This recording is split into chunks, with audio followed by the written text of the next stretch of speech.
আসসালামু আলাইকুম, real village cooking চ্যানেলে সবাইকে ওয়েলকাম জানাচ্ছি। আজকে আমি একটা নতুন রেসিপি নিয়ে হাজির হলাম। আপনারা পরোটা অনেক রকমভাবে খেয়েছেন, আজকে আমি আপনাদের মূলো দিয়ে পরোটা বানিয়ে দেখাবো। এখানে নিয়ে নিলাম সরষের তেল, 1 চামচের মতো গোটা জিরে, দিয়ে দিচ্ছি একটা ছোট সাইজের পেঁয়াজ কুচি।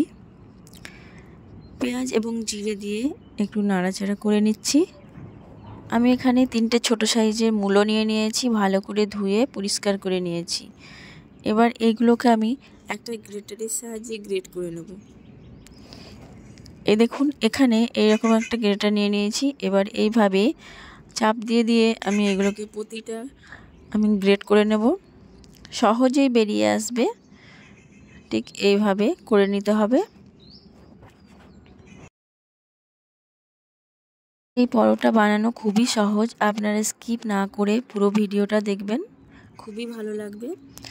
এখানে আমি পেঁয়াজটা হালকা কালারটা যখন চেঞ্জ হয়ে আসবে, এর মধ্যে আমি দিয়ে দিচ্ছি মূলো দিয়ে একটু ভালো করে নাড়াচাড়া করে নিতে হবে। এখানে দিয়ে দেবো কাঁচা লঙ্কা কুচি, একটা ছোট সাইজে কাঁচা লঙ্কা কুচি করে নিয়েছি। দিয়ে দিচ্ছি এখানে ধনে পাতা কুচি, দিয়ে ভালো করে একটু নাড়াচাড়া করে নিচ্ছি। এটা রেডি করতে বেশি টাইম লাগে না। এই মশলাটা আমি ভালোভাবে রেডি করে নেব। একটু নাড়াচাড়া করে নিতে হবে ভালো করে।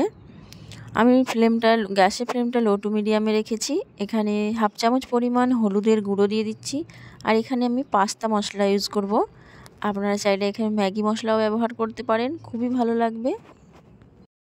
দিয়ে দিচ্ছি পাস্তা মশলা দিয়ে ভালোভাবে একটু নাড়াচাড়া করে নেব। এই পাস্তা মশলা দিলে এর কালারটাও ভালো আসে আর খেতে খুবই টেস্টি হয়। আপনারা একবার ব্যবহার করে দেখবেন, খুবই ভালো লাগবে। এবার দিয়ে দিচ্ছি স্বাদ মতো লবণ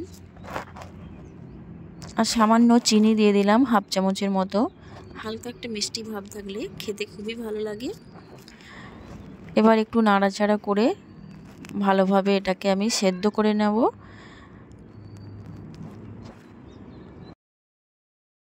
এখানে পুরটা প্রায় রেডি হয়ে গেছে।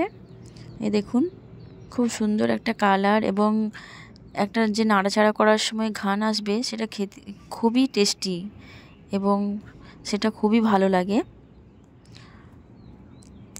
দিয়ে দিলাম ময়দা 1 বাটি পরিমাণ, দিয়ে দিলাম স্বাদ মতো লবণ। এখানে দিয়ে দিচ্ছি আমি তেল, 1 টেবিল চামচের মতো তেল দিয়ে দিয়েছি। তেল দিয়ে খুব ভালোভাবে এটাকে আমি মিশিয়ে নেব। এবার অল্প অল্প করে জল দিয়ে একটা নরম ডো তৈরি করে নেব। খুব বেশি শক্তও নয় আর খুব বেশি নরমও না, এর মাঝামাঝি একটা ডো তৈরি করে নিতে হবে। আমি অল্প অল্প করে জল দিচ্ছি। এখানে আমি জল লেগেছে 1/2 বাটির থেকে একটু বেশি।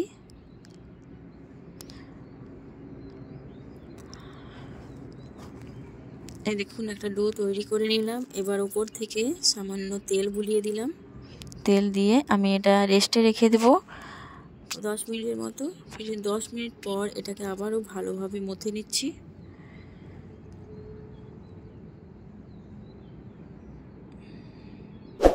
এবার এইভাবে লেচি কেটে নিতে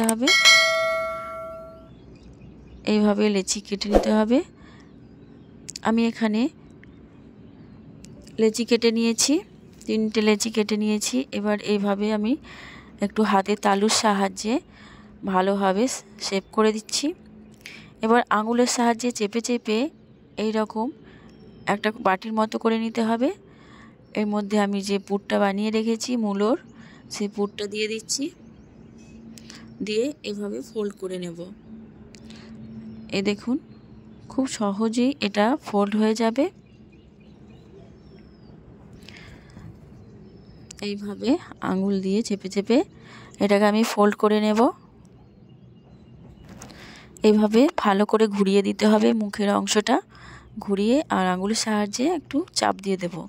এইভাবে হাতে তালুর সাহায্যে ঘুরিয়ে নিলেই সহজেই এটা রেডি হয়ে যাবে। আমি ঠিক একইভাবে আরেকটা আপনাদেরকে দেখিয়ে দিচ্ছি। আবার একটা লেচি নিয়ে নিলাম, ঠিক একইভাবে 1 চামচ পরিমাণ পুর দিয়ে দিচ্ছি। দিয়ে সাইড থেকে এভাবে একটু আঙুলের সাহায্যে টেনে এবারে এইভাবে ফোল্ড করে নিতে হবে। খুবই সহজ। এইভাবে ফোল্ড করে নিলাম, একটু ঘুরিয়ে দিচ্ছি। এইভাবে ঘুরিয়ে আঙুলের সাহায্যে এটাকে প্রেস করে দেব। এইভাবে হাতের তালুর মধ্যে দিলে সহজেই রেডি হয়ে গেল। এই দেখুন। এবার এগুলোকে আমি বেলে নেব। প্রতিটা ঠিক একইভাবে বানিয়ে বেলে নেব। সামান্য ময়দা দিয়ে দিলাম, হালকা করে প্রেস দিতে হবে, বেশি জোরে প্রেস দেওয়া চলবে না, আলতোভাবে এইভাবে প্রেস দিয়ে বেলে নিতে হবে। দেখবেন এইভাবে বানাবেন, খুবই সহজেই এটা হয়ে যাবে। এই দেখুন, বেশি বড় করব না, এক মিডিয়াম সাইজের করব। একটা পরোটা রেডি হয়ে গেল। আবারও একটু ভালোভাবে এটাকে সাইজ করে নিচ্ছি। এবার এগুলোকে সেঁকে নেব। এখানে আমি একটা ফ্রাই প্যান নিয়ে নিয়েছি। ফ্রাই প্যানটা গরম হয়ে গেলে এর মধ্যে দিয়ে দিচ্ছি পরোটাটা উল্টে পাল্টে আমি সেঁকে নেব। এক সাইডটা হয়ে গেলে অপর সাইডটা উল্টে দেব।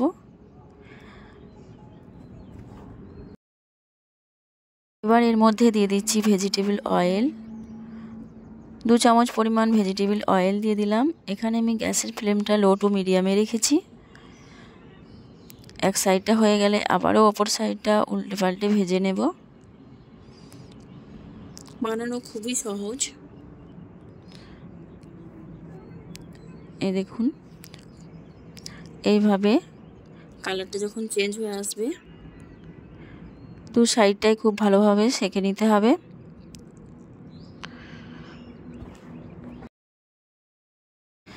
এবার পরোটাটা ভাজা হয়ে গেছে। এবার এটাকে আমি তুলে নিচ্ছি, একটা প্লেটে সার্ভ করে নিচ্ছি। এই দেখুন, কত অল্প সময়ের মধ্যে এই মূলো দিয়ে গরম গরম পরোটা রেসিপি বানানো যায়। আপনারা একবার বাড়িতে ট্রাই করে দেখবেন, খুবই ভালো লাগবে। তাহলে দেখলেন তো কত সহজে এই মূলোর পিঠে বা মূলোর পরোটা বানিয়ে ফেললাম। আপনারা ব্রেকফাস্টে এই রেসিপি বানিয়ে খেতে পারেন, খুবই ভালো লাগবে, বা বাচ্চাদের টিফিনেও দিতে পারেন। তাহলে আমার এই রেসিপি আপনাদের কেমন লাগলো অবশ্যই কমেন্টে জানাবেন। ভালো লাগলে চ্যানেলটা সাবস্ক্রাইব করবেন এবং পাশে থাকা বেল আইকন প্রেস করবেন।